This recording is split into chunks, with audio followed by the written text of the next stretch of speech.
अस्सलाम वालेकुम दोस्तों, welcome to react with AZ. कैसे हैं आप लोग? उम्मीद है खैरियत से होंगे। मैं हूं असद और आपकी खिदमत में एक और नई वीडियो के साथ हाजिर हूं और इस वीडियो का टाइटल है द लास्ट खलीफा। चलिए वीडियो को स्टार्ट करते हैं। वीडियो को एंड तक जरूर देखिएगा और अभी तक आपने चैनल को सब्सक्राइब नहीं किया तो सब्सक्राइब जरूर कर दें। मुझे कतर की गवर्नमेंट ने यहाँ दोहा बुलाया है। ओह क्या बात है, ताकि हम फलस्तीन के इशू के बारे में बात कर सकें। क्या बात है यार। दुनिया में एक ऐसी सिचुएशन कि कोई भी फलस्तीन के मसले पर बात करने को तैयार नहीं, और अरब ममालिक इतनी दौलत होने के बाद फलस्तीन के बारे में एक आवाज भी नहीं उठा सकते। उसी टाइम सिर्फ कतर एक ऐसा मुल्क है जिससे पूरी दुनिया से लोग यहाँ पे बुला के फलस्तीन के इशू को उठा रहा है। जबरदस्त है, ग्रेट है।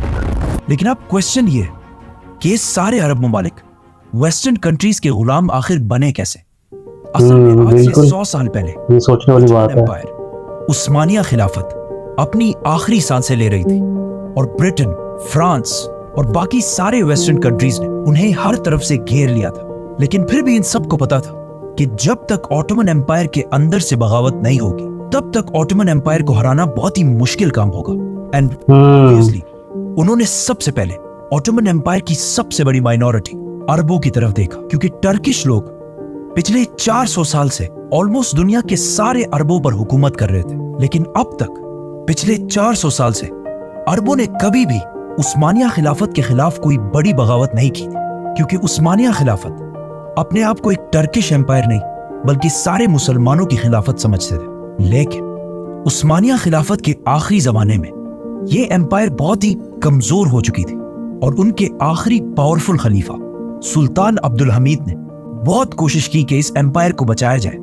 लेकिन अपने आखिरी जमाने में उस्मानिया खिलाफत इकोनॉमिकली बहुत ही कमजोर हो चुकी थी, जिसकी वजह से तुर्की के अंदर खलीफा के खिलाफ एक ऑपोजिट पार्टी यंग टर्क्स बहुत तेजी से आगे बढ़ने लगे और आखिर उनकी पावर इतनी बढ़ गई कि उन्होंने मिलकर खलीफा अब्दुल हमीद को तख्त से हटा दिया और उसके भाई महमद द फिफ्थ को खलीफा बनाया, जो सिर्फ एक नाम का खलीफा था और पावर्स उसके पास कुछ भी नहीं थे। सारी पावर सिर्फ और सिर्फ यंग टर्क्स के पास था, जो बिल्कुल एक एंटी इस्लामिक और नेशनलिस्ट पार्टी थी। मतलब उनका मानना था कि तुर्की की सारी कमजोरियों की वजह इस्लाम और बाकी माइनॉरिटीज, आर्मीनियंस, ग्रीक्स और सबसे बढ़कर अरब है। इसीलिए यंग टर्क्स ने खलीफा के होते हुए भी तुर्की में अरबी सीखने पर काफी हद तक पाबंदी लगा दी, जिसकी वजह से अरब और तुर्कों के दरमियान हालात बिगड़ने लगे।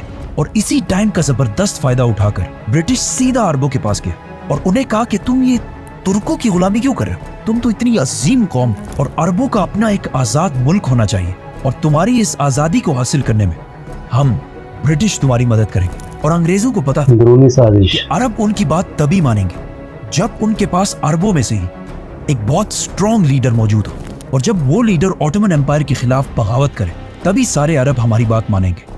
और कुछ ही अरसे में उन्हें इस काम के लिए सबसे जबरदस्त बंदा मिल गया, जिसका नाम था शरीफ हुसैन बिन अली। अंग्रेजों ने इस आदमी को बहुत सोच समझकर चुना था, क्योंकि शरीफ हुसैन कोई आम आदमी नहीं बल्कि उनका ताल्लुक सीधा रसूलुल्लाह सल्लल्लाहु अलैहि वसल्लम के खानदान बनु हाशिम से था, और वो आप सल्लल्लाहु अलैहि वसल्लम की बेटी फातिमा के बेटे हसन रज़ियल्लाहु तआला अन्हु की औलाद में से थे। और सिर्फ यही नहीं बल्कि शरीफ हुसैन का खानदान बनु कतादा पिछले 700 साल से मक्का को कंट्रोल कर रहा था। अंग्रेजों ने शरीफ हुसैन से वादा किया कि अगर वो उस्मानिया खिलाफत के खिलाफ बगावत करते और इस बगावत में बाकी सारे अरबों को भी अपने साथ मिला ले, तो अंग्रेज उस्मानी खलीफा को हटाकर उन्हें मुसलमानों का नया लीडर बना देंगे और इराक से लेकर मिस्र, इजिप्ट तक ये सारा इलाका उनके हवाले कर देंगे। ये सारी बातें जब शरीफ हुसैन ने मक्का के लोगों को बताई तो मक्का के लोगों ने उन्हें फुल सपोर्ट किया, और इस तरह खिलाफत उस्मानिया के खिलाफ अरबों की सबसे पहली बगावत मक्का से शुरू हुई और आहिस्ता आहिस्ता बहुत तेजी से फैलती गई।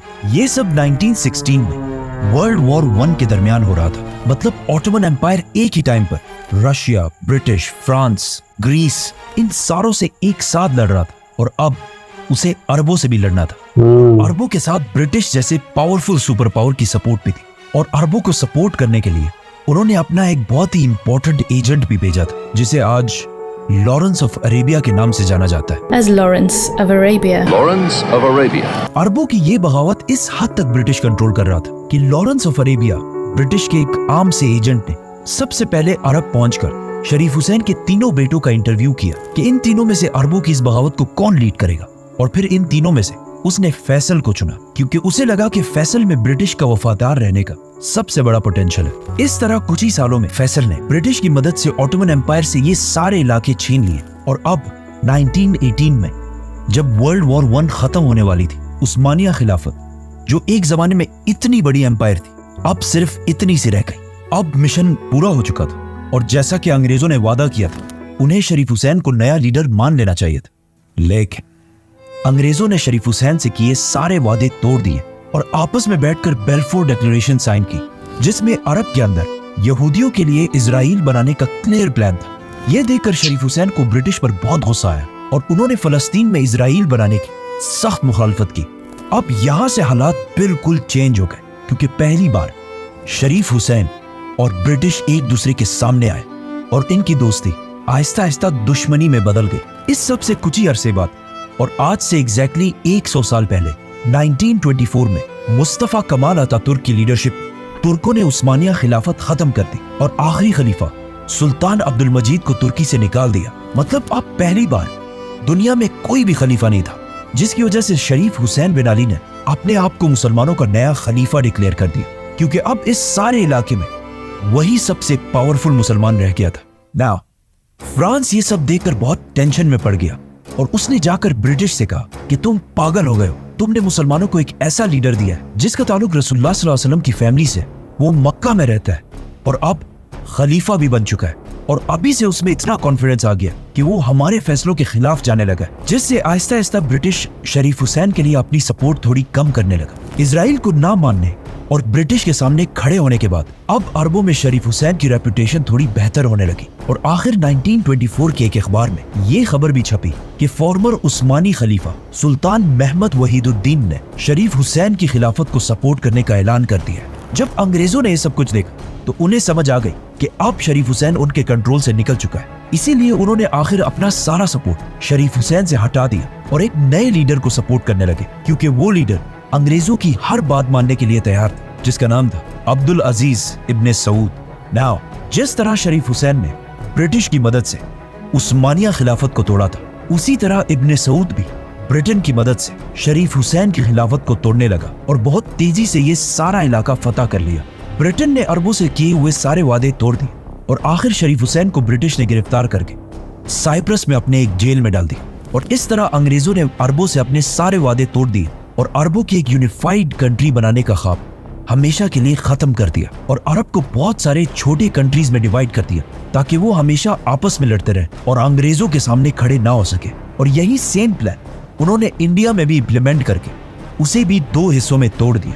अंग्रेजों ने अरब ममालिक को बहुत सारे छोटे हिस्सों में डिवाइड कर दिया और उनके लीडर सिर्फ उन्हीं को बनाया जिन्होंने हमेशा अंग्रेजों का वफादार रहने की कसम खाई, जिसके बाद आहिस्ता आहिस्ता ब्रिटिश एम्पायर तो खत्म हो गई, लेकिन अरबों का ये सारा कंट्रोल ब्रिटिश से हटकर अमेरिका के पास चला गया। अब अमेरिका ब्रिटिश की तरह इन सारे ममालिक को कंट्रोल करता रहा और दरमियान में जिसने भी अमेरिका के खिलाफ जाने की कोशिश की उन्हें रास्ते से हटा दिया गया, जैसे कि सऊदी अरब के किंग फैसल, इजिप्ट के मुर्सी, लिबिया के कदाफी और इराक के सद्दाम हुसैन।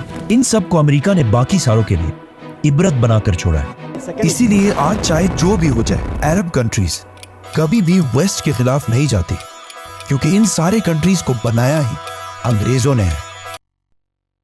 इस वीडियो के अंदर इन्होंने सल्तनत उस्मानिया के बारे में बताया कि कैसे सल्तनत उस्मानिया खत्म किया गया और ब्रिटिश ने कैसे साजिश की सल्तनत उस्मानिया के खिलाफ। फिर अरब ममालिक के अंदर जब एक खलीफा नामजद हुआ और वो उनके खिलाफ हो गया तो फिर उसको कैसे खत्म किया गया। तो ये शुरू से ही होता है, क्योंकि एक सल्तनत तभी खत्म होती है जब आपके अंदर के जो गद्दार हैं वो सामने आ जाते हैं। अपनों की गद्दारी की वजह से ही आप खत्म होते हैं।